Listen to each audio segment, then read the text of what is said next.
So you're Charles Lucky Luciano at the end of the 1930s. You're a brutal gangster, a pimp, a racketeer, a murderer, and the father of modern-day organized crime. Lucky Luciano was the father of organized crime here in America. Before him, mob crime was just crime. It didn't become organized until Lucky Luciano came along. To get to the top, you had your own mafia boss executed, and you were the most feared man to walk the streets of New York City. But there was only one problem. You're in jail. In 1936, Lucky Luciano had been caught, tried, and found guilty of forced prostitution. The sentence? 30 to 50 years in jail. For a few years, you tried running your mafia out of jail, but things were tough. It seemed like there was nothing for you to do but wait and hope for an early parole that would probably never come. But then just 3 years later, you come across some luck once more. World War II hits Europe, and chaos breaks out across the globe. Suddenly, you're presented with a once-in-a-lifetime opportunity. You see, America quickly joined the side of the Allies, like England and France, which meant the US was fair game for attacks from the Germans. And one of America's most valuable, most vulnerable points of attack from German submarines was the New York harbor. The same harbor America was using to ship millions of tons of food, equipment, tools, and weapons to London. Take out the harbor and wipe out most of the Allies' supplies in Europe. So every spy and agent in the city was on high alert, trying to figure out whether the Germans were planning attacks or if they had spies on the docks, which was great for the Mafia, because you had complete control over those docks. Your crime family was in charge of the dock workers union, and with it came full control of anything and everything that was happening there. And what do you know? The US government came crawling right back to Lucky Luciano to help protect the vital New York harbor. And what resulted was one of the most unexpected partnerships of World War II, and in the history of organized crime. A secret partnership between the US military and America's public enemy number one, Lucky Luciano and the Italian-American Mafia. Okay, that's just like that now. Hold it.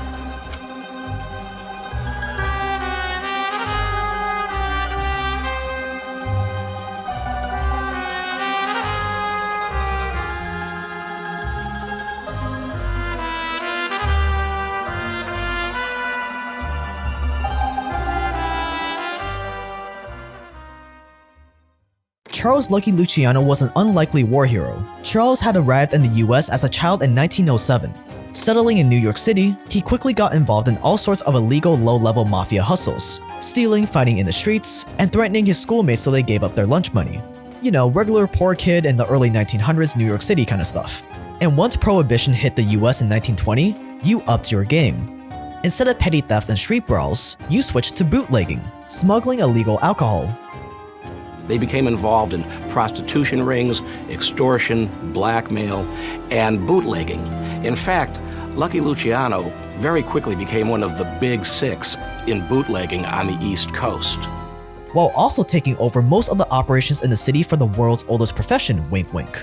You were doing so well for yourself that near the end of the 20s, you had a much grander vision for power and prestige. At the time, the Mafia, more than half of which was Sicilian like you, was completely unorganized. Different families were fighting with each other, and instead of working together to get richer and more powerful, the fighting between mafias was only making all of you weaker. A house divided cannot stand, so you decide to end the fighting once and for all. 1931, Lucky Luciano facilitated the killing of the two mob bosses in New York, Joe Masseria and Mr. Maranzano. With his rivals removed, Luciano became New York's top mob boss. So after a few assassinations, you brought the other four big mafia families in New York together to create a pact. A cartel where each family will get their own parts of the cities to rule over, and to make sure that they crush all the other existing New York crime families at the time, so they wouldn't have to put up with any competition. These five families would later grow to dominate and completely control New York, and would become known as simply the Five Families. Together, each of the five families were referred to by their most famous ruling godfather, Bonanno, Colombo, Gambino, Genovese, and Lucchese. But Lucky's most defining moment was the creation of the Commission, a national governing body where all the major mafia families in the US would come together, where all the big decisions and new rules will all come down to a vote, with each family having one vote, bringing order to chaos. And with the commission formed and the rules set, the American Mafia became custom designed from the ground up to efficiently plunder the US. And it was all possible because of Lucky Luciano, who became the boss of bosses. The amount of power you wielded was unmatched. No one in the city could touch you. But then, Lucky Luciano was arrested. You had become public enemy number one, and the NYPD and politicians were gonna make an example of you. So you started your 30 to 50 year stint in Dannemora, a jail so brutal and godforsaken that it was known as Little Siberia. But while you sat in prison with little hope of seeing freedom ever again, the Germans started infiltrating America. Lucky Luciano became the boss of bosses for the Mafia because of his skills. To rise to the top of his industry, he had to have negotiation skills, leadership skills, and be a quick thinker. And believe it or not, all those skills are learnable and vital for whatever business you're in. If only there was a platform to learn all these skills and much more all in one place. That's where Skillshare comes in. Skillshare is an online learning community where people from all over the world can rediscover their love for learning. Whether you want to hone your existing skills, try something new, or completely change the course of your life, Skillshare has a huge variety of classes to appeal to anyone. There are no annoying ads, no interruptions to your classes, and an ever-growing list of premium classes, which means you get unlimited access to amazing topics like this class, taught by Michael Chernow on the entrepreneurship hustle and how to turn your business plans into successes. Or this class on inclusive UX, designing websites for everyone. It has more than 4,300 students and is taught by Regine Alberts, a class where you can learn a skill that earns a base pay of around $115,000 a year, an income bracket that you could get into by starting your learning journey on Skillshare. Today's world rewards competence, people who are great at what they do, whether they're a Mafia boss, entrepreneur, or freelancer. So if you want to up your competence, sign up for Skillshare right now by clicking the link in the description. The first 1,000 of my subscribers to do that will also get a 1-month free trial so you can start exploring what Skillshare has to offer right now. Pause the video and click the link below to join now.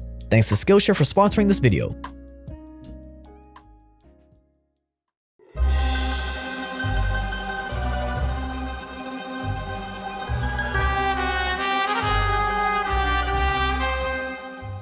Around the same time you were languishing in Little Siberia, a group of German spies, known only as the Duquesne spy ring, had arrived on American soil. They weren't the only German agents to infiltrate the US, but they were by far the most dangerous.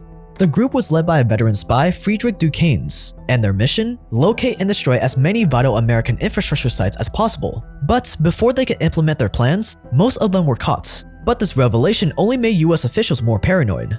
On January 2, 1942, 33 members of the Duquesne spy ring were sentenced to a collective 300 years in jail. Police have found maps and pictures of industrial plants, information about a new bomb the US was making, and hundreds of notes on how to start fires to burn out infrastructure. If these 33 spies had gotten this close, who's to say they were the only ones? For all the US authorities knew, there could be hundreds of spies crawling across New York alone, just waiting to cause chaos. Predicting this fear, you as Lucky Luciano set in motion the most daring and rewarding plan of your life.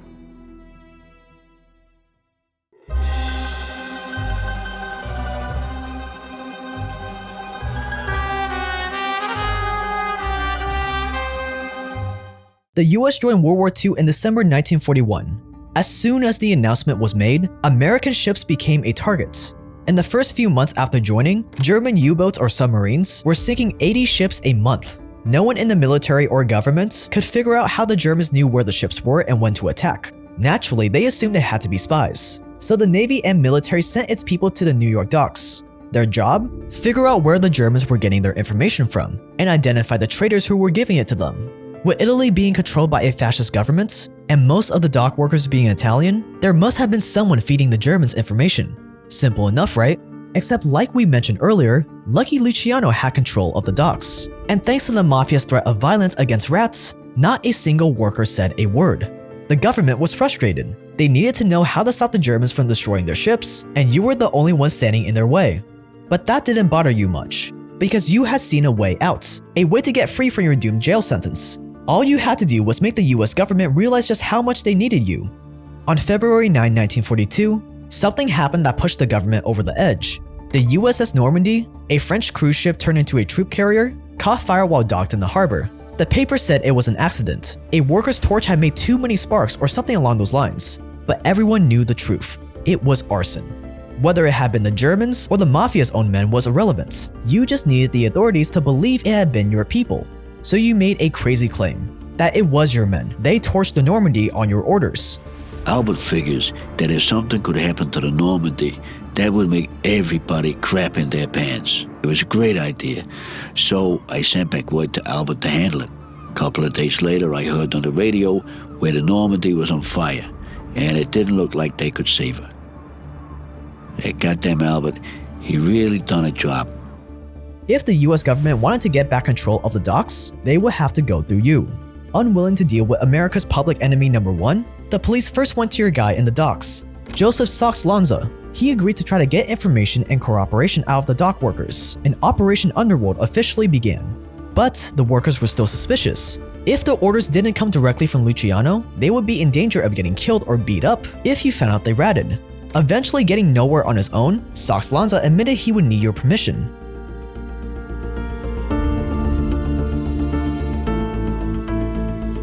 And so in May 1942, a group of lawyers, police officers, naval officers, and mobsters headed for Little Siberia. It was time to make a deal with the devil himself.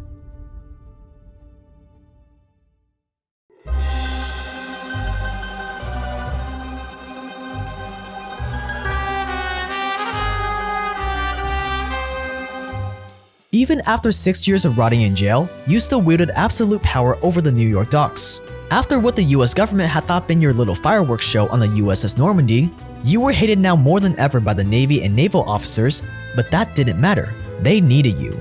And even if they promised you wouldn't get any special treatment for helping them, you knew your chance had finally come. Lieutenant Haffenden from the New York Naval Office was in charge of Operation Underworld, and he held most of the negotiation power. Without a single promise to let you out early or make your life easier, Haffenden never expected you to agree to help. But you did anyways. Unbeknownst to them, you were playing the long game. So you set out the word. There was to be no more burning of ships, no more rioting, and the dock workers had to give New York authorities any information they needed about potential German activity around the harbor. The order was immediately obeyed. You didn't need the authorities to agree to a deal right away. You just needed to get your foot in the door to open up the dialogue and build some trust. Not long after helping them at the docks, you got one of the things you wanted. You were transferred from Little Siberia to Great Meadow Prison, which, like its flowery name suggests, was one of the easiest going prisons in the US.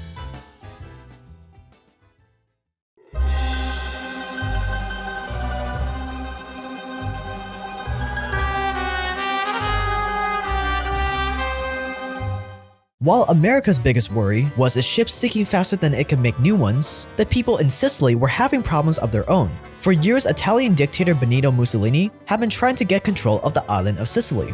When he took over Italy in 1922, he hated the idea that any power other than fascism could control Italy, which was a problem for Sicily, where most of the island was run by the Mafia.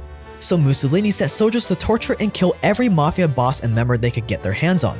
Those that didn't die in the hands of Mussolini's army went into hiding, waiting for the chance to fight back. And in 1943, that chance arrived. An opportunity was about to come Luciano's way. Lucky Luciano had been born in Sicily. The US Navy was planning to invade Sicily, hoping it would serve as a gateway into the rest of Europe. The only issue was, they had very little time and even less information. To successfully take over Sicily, they would need contacts on the ground, maps of the island and surrounding waters, a clear picture of the terrain they were going to be fighting on, and with no time to waste, the Navy turned to Sicilian immigrants for help. But just like the dock workers, they wouldn't cooperate without the Mafia's permission. So the group of lawyers, mobsters, naval officers, and policemen once again came crawling back to Lucky Luciano, just as expected.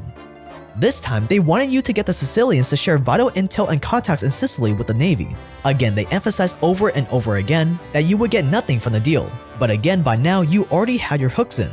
This would be a great chance to build both more trust in the US government and help the Mafia take back control of Sicily too in the process. So you gave the orders again. Cooperate with the Navy under the orders of Lucky Luciano. And as expected, intel from hundreds of Sicilians suddenly came flooding in.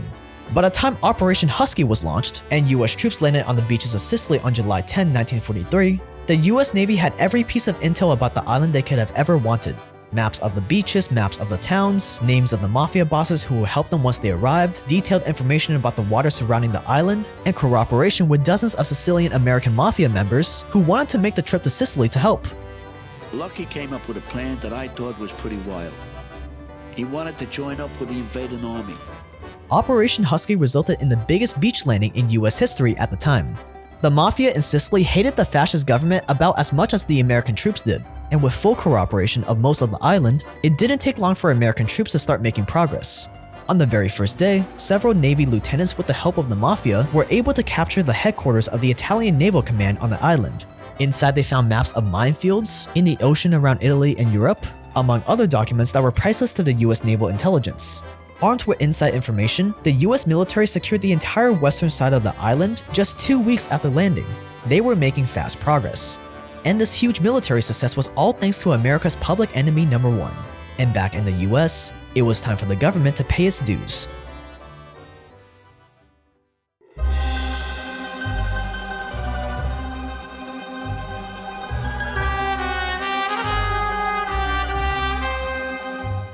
As Lucky Luciano, you were convinced that you were the man who won the war. Without you, the US would have never conquered Sicily or Italy. Without you, they would have been defeated within days of arriving on the island. You had done the government an enormous favor by helping them win the war, and now it was time for them to show you their gratitude. Help from the Mafia never came without a price, and it was America's time to pay up.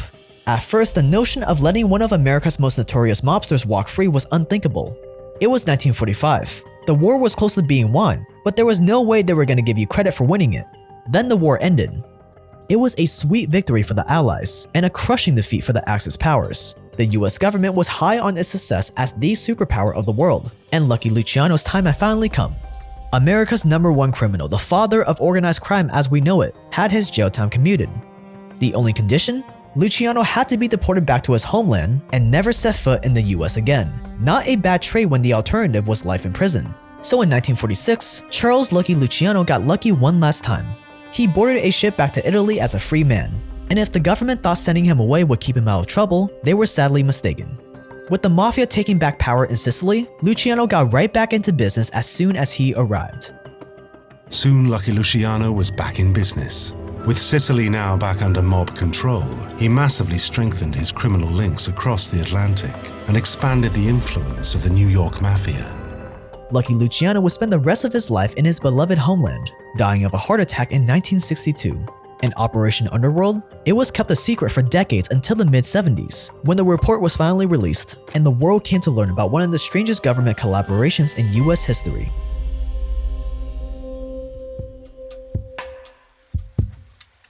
What's up guys, hope you guys enjoyed the video today. If you're new here, we make business documentaries just like this one every single week on the most provocative stuff in the world of money, power, war, and crime, just like this video. So click that subscribe button and that join button below. If you want more day in the life kind of stuff like all of this, I'm in London right now by the way. You can follow me on Instagram at jaketrend.io. That's gonna wrap it up. Keep sharpening that mind, stay dangerous out there, and I will see you guys in the next one.